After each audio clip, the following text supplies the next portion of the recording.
우리 같이 기도하겠습니다. 오늘 기도할 제목은 우리가 바쁜 일상을 살다 보니까 한 영혼을 놓치기 쉽다는 생각을 합니다.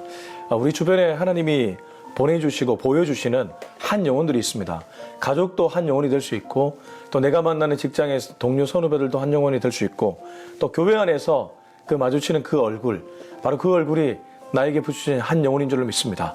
그 한 영혼을 향한 진심 어린 관심을 갖게 해달라고, 그래서 그를 위해 도움의 손길, 섬김의 손길을 내밀 수 있는 내가 되게 해달라고 우리 자신을 위해 한 영혼을 놓고 기도했으면 좋겠습니다. 기도하겠습니다. 하나님 아버지, 주님은 많은 영혼들을 우리에게 붙여주신 것이 아니라 내게 보여주시는 그 한 영혼, 그 한 영혼을 진심 어리게 섬기라고 말씀하십니다. 예수님이 이 땅에 오셨을 때에 12제자를 가르치셨고 데리고 다니셨지만 언제나 그들을 한 영혼 한 영혼으로 바라보셨습니다. One at a time이라는 그 말처럼 하나님 한 번에 한 영혼을 보는 그런 마음가짐으로 주님은 사셨습니다. 하나님, 우리도 그렇게 살아갈 수 있길 원합니다. 하나님께서 우리에게 붙여주시는, 또 보게 하시는 한 영혼들이 있습니다. 그 영혼들에게 진심 어린 관심을 가질 수 있도록 도와주시고, 내가 지금 뭘 해야 될지, 그를 위해 해줄 수 있는 게 무엇일지를 고민하며 기도하며 나아가는 우리가 되게 하여 주시옵소서. 나의 왕국을 만들어가는 그런 우리들이 아니라 정말 하나님의 나라를 만들어갈 수 있도록 도와주시고, 그러려면 주님이 우리 안에 있는 99마리의 양보다 잃어버린 한 영혼을 향한 마음을 가졌던 것처럼 나 역시 그런 마음가짐으로 우리 밖에 있는 한 영혼을 볼 수 있는 그런 마음을 허락하여 주시옵소서. 하나님 아버지, 한 번에 한 영혼이라는 그런 말이 있습니다. 우리가 그 경구를 늘 놓치지 않기를 원합니다. 많은 사람들을 대하는 것처럼 보이지만 실상 우리가 맞닥뜨리는 현실은 언제나 한 영혼들입니다. 우리에게 보여주신 그 한 영혼에 집중하며 그를 향해 하나님의 마음으로 다가갈 수 있는 우리 모두가 되게 하여 주옵소서. 예수님의 이름으로 기도합니다. 아멘. 네, 오늘은 사무엘상 23장 15절에서 29절까지입니다. 23장 15절에서 29절, 사무엘상 23장 15절에서 29절을 같이 읽도록 하겠습니다. 시작. 사울이 자기의 생명을 빼앗으려고 나온 것을 보았으므로 그가 십광야 수풀에 있었더니 사울의 아들 요나단이 일어나 수풀에 들어가서 다윗에게 이르러 그에게 하나님을 의미있게 의지하게 하였는데, 곧 요나단이 그에게 이르기를 두려워하지 말라. 내 아버지 사울의 손이 내게 미치지 못할 것이요 너는 이스라엘 왕이 되고 나는 내 다음이 될 것을 내 아버지 사울도 안다 하니라. 두 사람이 여호와 앞에서 언약하고 다윗은 수풀에 머물고 요나단은 자기 집으로 돌아가니라. 그때 10사람들이 기브아에 이르러 사울에게 나와 이르되 다윗이 우리와 함께 광야 남쪽 하길라 산수풀 요새에 숨지 아니하였나이까. 그러한즉 왕은 내려오시기를 원하시는 대로 내려오소서. 그를 왕의 손에 넘길 것이 우리의 의문이다 하니 사울이 이르되 너희가 나를 긍휼히 여겼으니 여호와께 복받기를 원하노라. 어떤 사람이 내게 말하기를 그는 심히 지혜롭게 행동한다 하다니 너희는 가서 더 자세히 살펴서 그가 어디에 숨었으며 누가 거기서 그를 보았는지 알아보고 그가 숨어있는 모든 곳을 정탐하고 실상을 내게 보고하라. 내가 너희와 함께 가리니 그가 이 땅에 있으면 유다 몇천 명 중에서라도 그를 찾아내리라 하더라. 그들이 일어나 사울보다 먼저 시브로 가니라. 다윗과 그의 사람들이 광야 남쪽 마운 광야 아라바에 있더니 사울과 그의 사람들이 찾으러 온 것을 어떤 사람이 다윗에게 아뢰매, 이에 다윗이 바위로 내려가 마운 황무지에 있더니 사울이 듣고 마운 황무지로 다윗을 따라가서는 사울이 산 이쪽으로 가매 다윗과 그의 사람들은 산 저쪽으로 가며 다윗이 사울을 두려워하여 급히 피하려 하였으니 이는 사울과 그의 사람들이 다윗과 그의 사람들을 애워싸고 잡으려 함이었더라. 전령이 사울에게 와서 이르되 급히 오소서, 블레셋 사람들이 땅을 침노하이다. 이에 사울이 다윗 뒤쪽 길을 그치고 돌아와 블레셋 사람들을 치러 갔으므로 그곳을 셀라 하마 느곳이라 칭하니라. 다윗이 거기서 올라가서 엔게디 요새에 머무느니라. 아멘.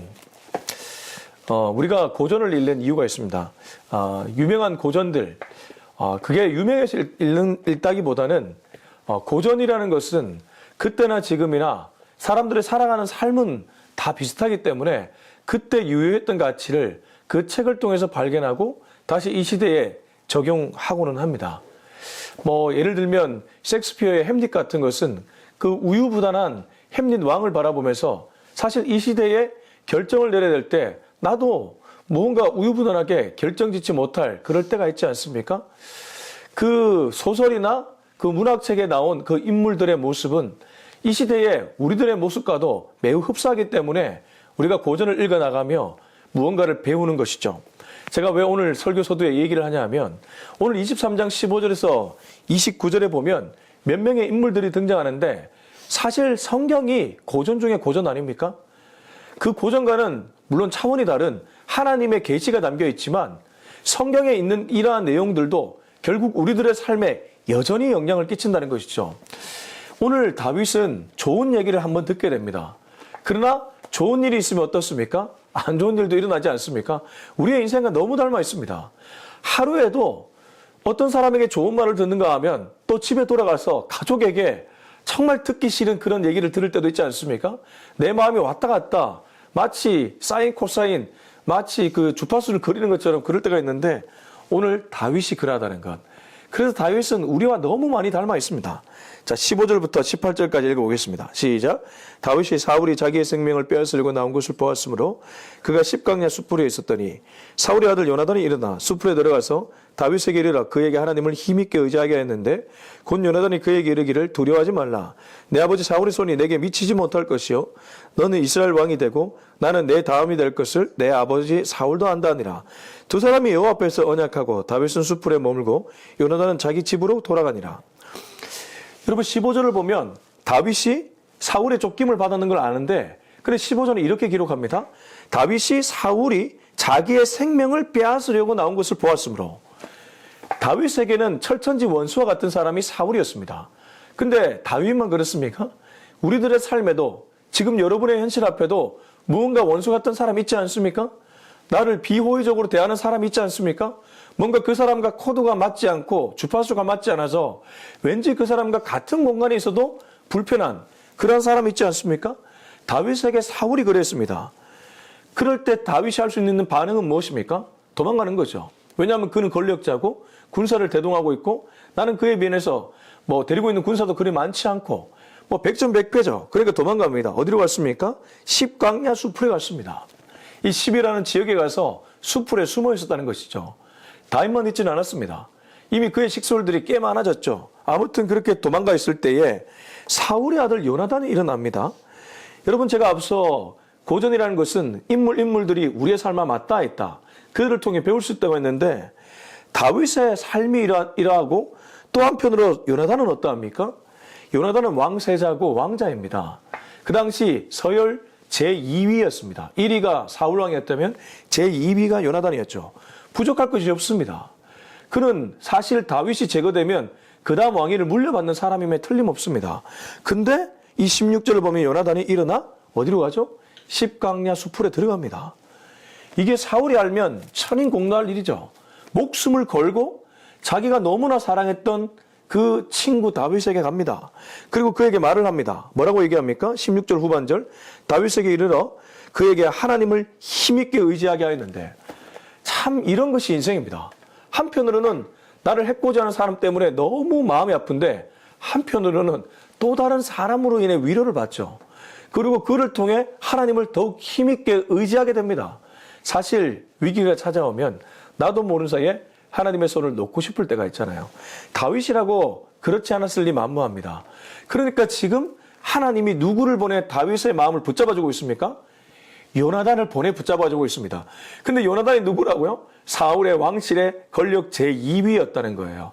가장 가까이 있는 사람이 나를 공격하기도 하고 가장 가까이 있는 사람이 나를 위로해 주기도 하고 이런 게 인생이죠. 참 재밌습니다. 17절 요나단이 그에게 이르기를 두려워하지 말라. 계속해서 얘기합니다. 두려움에 휩싸여 있는 다윗에게 두려워하지 말라. 그리고 아주 재미있는 말을 하는데 내 아버지, 자기 아버지 사울의 손이 내게 미치지 못할 것이다. 참 이거는 쉽지 않은 말입니다. 현실과 동떨어진 얘기죠. 지금 현실의 눈앞에 보면 사울 왕의 창 끝이 다윗의 옷자락까지 와 있습니다. 그런 다윗에게 이 말은 와닿지 않는 말일 수 있는데 근데 요나단은 하나님의 심정을 대변하고 있죠. 사울의 손이 내게 미치지 못할 것이요. 그 다음은 너는 이스라엘 왕이 되고 나는 네 다음이 될 것을 내 아버지 사울도 안다. 결국 하나님이 결정한 일이니까 너는 마음을 편안하게 가져라. 사실 목사님들의 설교를 듣고 돌아갈 때 여전히 불안한 현실이 풀리지 않는 내 모습을 발견할 때가 있지 않습니까? 저도 청년의 때에 진로에 대한 고민이 있고 미래에 대한 불안함이 있는데 아무리 평안하라, 샬롬 이런 얘기를 들어도 그 불안함이 해소가 되지 않더라고요. 내 믿음이 부족해서 그럴 수도 있고 그냥 내 현실과 너무 동떨어진 얘기라서 그럴 수도 있습니다. 사실 이 얘기를 직접 들은 다윗도 마찬가지였을 겁니다. 아무리 요나단이 이런 얘기를 한다 한들 지금 그의 현실이 바뀌는 건 아니거든요. 그의 현실은 지금 십강야 수풀의 도망자의 신세입니다. 요나단은 네가 다음 왕이 된다. 나는 네 다음이다. 우리 아버지도 안다. 하나님은 너를 보호해 줄 것이다. 이런 얘기를 하지만 와닿지 않는 이 다윗. 계속 말씀을 보면 하나님이 그를 어떻게 붙들어 가시고 보호해 가시는지를 알 수 있습니다. 자, 18절. 두 사람이 여호와 앞에서 언약하고 다윗은 수풀에 머물고 요나단은 자기 집으로 돌아가니라. 이것도 얼마나 얄밉습니까? 물론 고맙죠. 이렇게 위로해 주니까 얼마나 고마운데 근데 결국 현실은 다윗은 수풀, 요나단은 왕실이라는 거예요. 지금 현실은 그렇다는 겁니다. 참 그래서 우리가 현실과 이상, 현실과 말씀 사이에 괴리를 느낄 때가 있습니다. 하나님께 분명히 응답 받았습니다. 하나님께 분명히 말씀을 들었습니다. 근데 그 말씀이 정작 내 삶의 현실과 바로바로 이루어지지 않을 때 우리는 이게 응답 받은 게 맞나? 헷갈릴 때가 있죠. 자, 계속 말씀을 봅니다. 19절에서 23절까지 읽어보겠습니다. 시작. 다윗이 우리와 함께 강야 남쪽 하길라 산 숲을 요새에 숨지 아니하였나이까. 그라운드 왕은 내려오시기를 원하시는 대로 내려오소서. 그를 왕의 손에 넘길 것이 우리의 의문이다 하니 사울이 이르되 너희가 나를 긍휼히 여겼으니 여호와께 복받기를 원하노라. 어떤 사람이 내게 말하기를 그는 심히 지혜롭게 행동한다 하더니 너희는 가서 더 자세히 살펴서 그가 어디에 숨었으며 누가 거기서 그를 보았는지 알아보고 그가 숨어있는 모든 것을 정탐하고 실상을 내게 보고하라. 너희와 함께 가리니 그가 이 땅에 있으면 유다 몇천 명 중에서라도 그를 찾아내리라 하더라. 자, 앵글이 다시 사울에게로 옮겨갑니다. 근데 여기 또 재미있는 장면이 하나 등장합니다.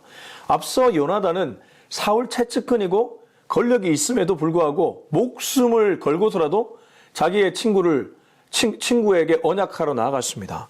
근데 지금 다윗이 해코지를 전혀 하지 않았는데 왕에게 먼저 나가서 다윗이 여기 있다고 고발하는 자들이 나타납니다. 19절 10사람들입니다. 그때 10사람들이 기브아에 이르러 사울에게 나와 이르되 10이 어디입니까? 10강야 수풀에 숨어있는 다윗의 은신처입니다. 그 은신처의 사람들이 다윗을 봤던 것 같고 그래서 다윗이 우리와 함께 광야 남쪽 하길라 산수풀 요새에 숨지 아니하였나이까? 라고 먼저 그들이 사울 왕 기브아 왕실에 가서 궁전에 가서 보고를 하고 있습니다. 이렇습니다. 인생이란 것이 어디서 어떻게 튈지 모릅니다. 내가 아무리 잘해줘도 그 사람의 마음을 내가 어떻게 할 수가 없잖아요. 그래서 우리가 뭐 10길 물속을 나눠도 한 길 사람 속 모른다고 아무리 잘해줘도 그 사람의 마음은 나와 다를 수 있죠. 다윗이 십강야 그 사람들에게 피해를 준 게 무엇입니까? 아무것도 안 줬습니다. 앞서 그일라 전투는 어땠습니까? 그일라 사람들 구해줬습니다. 근데 그일라 사람들은 사울이 공격해 온다는 것을 알고 자기들에게 피해가 입을까봐 결국 다윗을 내준다고 하나님이 말씀하시지 않았습니까? 여기 10사람들은 더합니다. 아예 가서 보고를 하고 있습니다. 20절 그러한즉 왕은 내려오시기를 원하시는 대로 내려오소서. 그를 왕의 손에 넘길 것이 우리의 의문이다. 이게 무슨 의문입니까? 그들은 마치 내가 왕의 충실한 개와 같다는 그런 입장으로 왕에게 보고를 하고 있고 왕은 얼른 내려와서 다윗 이놈을 잡아가셔서 이렇게 얘기하고 있습니다. 이게 인생이죠. 여러 번 얘기하지만 정말 이 본문은 우리의 삶과 똑같습니다. 자, 21절 사울이 이르되 너희가 나를 긍휼히 여겼으니 여호와께 복받기를 원하노라. 사울은 이 말을 듣고 아주 기분 좋아합니다. 그리고 그들에게 복을 선포합니다. 그러나 이 복은 여호와께서 주시는 복이 아니죠. 그냥 사울이 자기의 입술로 그냥 말하는 것입니다. 22절 23절 어떤 사람이 내게 말하기를 그는 심히 지혜롭게 행동한다 하니 너희는 가서 이 말은 다윗이 지혜롭게 행동한다 이 말입니다. 너희는 가서 더 자세히 살펴서 그가 어디에 숨었으며 누가 거기서 그를 보았는지 알아보고 그가 숨어있는 모든 곳을 정탐해 실상을 내게 보고하라. 내가 너희와 함께 가리니 그가 이 땅에 있으면 유다 몇천 명 중에라도 나는 그를 찾아낼 수 있다. 그래서 그들에게 다시 한번 명령을 내리죠. 가서 샅샅하게 조사해서 그가 정확하게 어디 있는지 제대로 조사해서 나에게 보고해달라. 그러면 내가 아무리 많은 사람이 거기 있다고 할지라도 그를 찾아내지 못하겠느냐? 라고 하면서 그들을 돌려보냅니다. 자, 어떻게 될까요? 여기까지만 읽으면 다윗은 완전한 위기입니다. 분명히 요나단을 통해 하나님의 메시지를 들었습니다. 너가 왕이 될 것이다. 나는 네 다음이다. 하나님이 너를 보호한다. 이런 아름다운 평화의 소식을 들었지만 그의 현실 지금 일촉즉발입니다. 자, 과연 어떻게 될까? 이제 사울이 찾아오기 시작합니다. 사울의 군대가 다윗을 죽이려고 달려오고 있습니다. 24절부터 29절까지 읽고 마무리하겠습니다. 24절부터 시작. 그들이 일어나 사울보다 먼저 시부로 가니라. 다윗과 그의 사람들이 광야 남쪽 마온 광야 아라바에 있더니 사울과 그의 사람들이 찾아온 것을 어떤 사람이 다윗에게 아뢰매 이에 다윗이 바위로 내려가 마온 황무지에 있더니 사울이 듣고 마온 황무지로 다윗을 따라가서는 사울이 산 이쪽으로 가매 다윗과 그의 사람들은 산 저쪽으로 가며 다윗이 사울을 두려워하여 급히 피하려 했으니 이는 사울과 그의 사람들이 다윗과 그의 사람들을 애워싸고 잡으려 함이었더라. 전령이 사울에게 와서 이르되 급히 오소서 블레셋 사람들이 땅을 침노하나이다. 이에 사울이 다윗 뒤쪽 길을 그치고 돌아와 블레셋 사람들을 치러 갔으므로 그곳을 셀라 하마 느곳이라 칭하니라. 다윗이 거기서 올라가서 엔게디 요새에 머무느니라. 자, 그들이 일어나 사울로 먼저 시부로 갔습니다. 다윗과 그의 사람들은 그 소식을 접한 것인지 광야 남쪽 마온 광야라군 그 아라바에 있었다고 합니다. 지리를 잘 몰라도 좋습니다. 어찌됐든 그가 도망갔다는 것이죠. 자, 거기서 있을 때에 아마 거기조차 발각이 된 것 같고 보고가 된 것 같습니다. 사울과 그의 사람들이 찾아온 것을 어떤 사람이 다윗에게 아뢰었습니다. 그랬때 다윗이 바위로 내려가 마온 항무지에 있더니 사울이 듣고 그 마온 항무지 지금 다윗의 은신처로 찾아오기 시작합니다. 자, 어떻습니까? 이제는 죽음 직전입니다. 발각되면 목숨이 달아나는 것이죠. 어떻게 될까요? 26절 사울이 산 이쪽으로 가매 다윗과 그의 사람들은 산 저쪽으로 하며 야, 정말 위기 순간에도 사울은 산 저쪽, 다윗은 산 이쪽. 그러니까 서로 마주치질 않는 거예요. 다윗이 사울을 두려워하여 급히 피하려 하였으니 이는 사울과 그의 사람들이 다윗과 그의 사람들을 애워싸고 잡으려 함이었더라. 자, 결국에는 식량이 떨어지고 군량미가 떨어지면 결국 다윗은 발각되고 죽음을 맞이하게 될 것입니다. 하나님은 도대체 어디에 계십니까? 하나님은 요나단을 통해 말씀만 하고 전혀 간섭하지 않는 것 같으니 답답하기 짱이었습니다. 도대체 하나님은 어디에 계십니까? 라는 외침을 할 때 하나님이 27절에서 이렇게 역사하십니다. 27절 전령이 사울에게 와서 이르되 급히 오소서 블레셋 사람들이 땅을 침노하나이다. 전령이 갑자기 찾아와서 벼랑간에 블레셋 사람들이 왕실을 비웠지 않습니까? 기브아 왕실을. 그러니까 블레셋이 이 얘기를 듣고 사울의 궁전을 쳐들어간 것인지 아무튼 블레셋 사람들이 노략질을 시작했다는 소식이 사울 귓가에 들려갑니다. 원치 않는 소식이었죠. 지금 다윗을 잡기 직전이었는데 그 소식을 듣게 만든 분이 누구입니까? 하나님이죠. 하나님은 위기의 순간에 반드시 우리를 구해내 준다는 것. 이거 영적 공식입니다. 여러분, 제가 지난 주일에 우리 요한복음 6장의 말씀을 전했습니다. 6장의 말씀 중에 갈릴리에서 풍랑 만난 제자들이 나타납니다. 갈릴리에서 그 맞바람이 불어서 풍랑을 만나 죽음 직전이었습니다. 거의 죽기 직전에 물 위로 한 분이 걸어옵니다. 느닷없이 자기가 예상치 못한 모습으로 찾아옵니다. 그리고 내니 두려워하지 말라고 합니다. 그리고 그들과 함께 바람을 잠재우시고 땅에 이르게 만드시는 분이 바로 예수님이었죠. 지금 다윗은 죽기 직전이었습니다.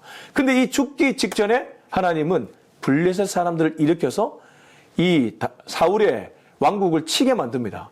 그래서 사울은 결국 어떻게 합니까? 28절 이에 사울이 다윗 뒤쪽 길을 그치고 돌아와 블레셋 사람들을 치러 갔으므로 그곳을 셀라 하마 느곳이라 칭하니라.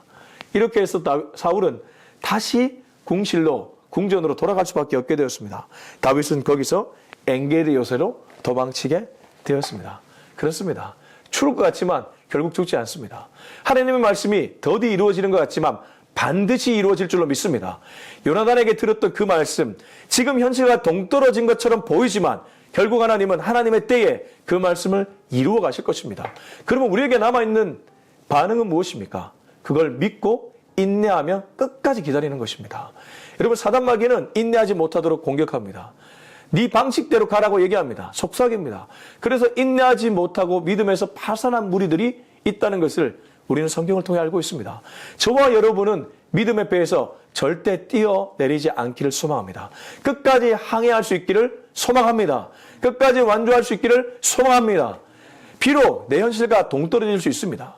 그러나 이 하나님의 말씀을 끝까지 붙들고 믿음으로 인내해서 결국 오늘 다윗을 건져내신 하나님의 은혜를, 갈릴리 풍랑에서 제자들을 건져내신 그 예수님의 은혜를 경험할 수 있는 저와 여러분이 될 수 있길 예수님의 이름으로 축원합니다. 기도하겠습니다. 이 시간 함께 기도할 때 주님은 결국 나를 구해 주실 것입니다. 다윗을 구해 주신 하나님은 결국 나를 구해 주실 것이고 말씀대로 신실하게 역사해 주실 것입니다. 이 믿음 갖고 오늘날도 인내하며 잘 살아낼 수 있는 우리 모두가 되게 하여 주옵소서. 우리 함께 기도하겠습니다. 하나님 아버지 감사합니다. 오늘도 이 메시지를 통해서 나로 하여금 인내가 얼마나 중요한지를 깨닫게 해주심에 감사합니다. 때로 말씀과 내 삶이 동떨어진 것처럼 느껴질 때가 있습니다. 말씀은 저기를 얘기하는데 내 현실은 여기일 때가 있습니다. 그래서 포기하고 싶은 마음이 간혹 들 때가 있습니다. 아니 자주 들 때가 있습니다. 주님, 그럴 때에 그 사탄의 유혹에 넘어가지 않고 어둠의 영에게 지지 않고 끝까지 인내해서 결국 하나님이 원하시는, 하나님이 말씀하신 그 말씀을 성취하며 그 은혜를 경험할 수 있는 우리 모두가 되게 하여 주시옵소서. 이제는 우리 주 예수 그리스도의 은혜와 하나님의 사랑과 성령의 그 놀라운 은혜의 역사가 오늘 이 메시지를 듣고 평생토록 하나님의 말씀 한 구절 반드시 이루어질 줄로 믿고 인내하며 살아가기로 다짐하는 우리 모두의 머리 위에 지금부터 영원토록 함께하기를 간절히 축원하옵나이다. 아멘.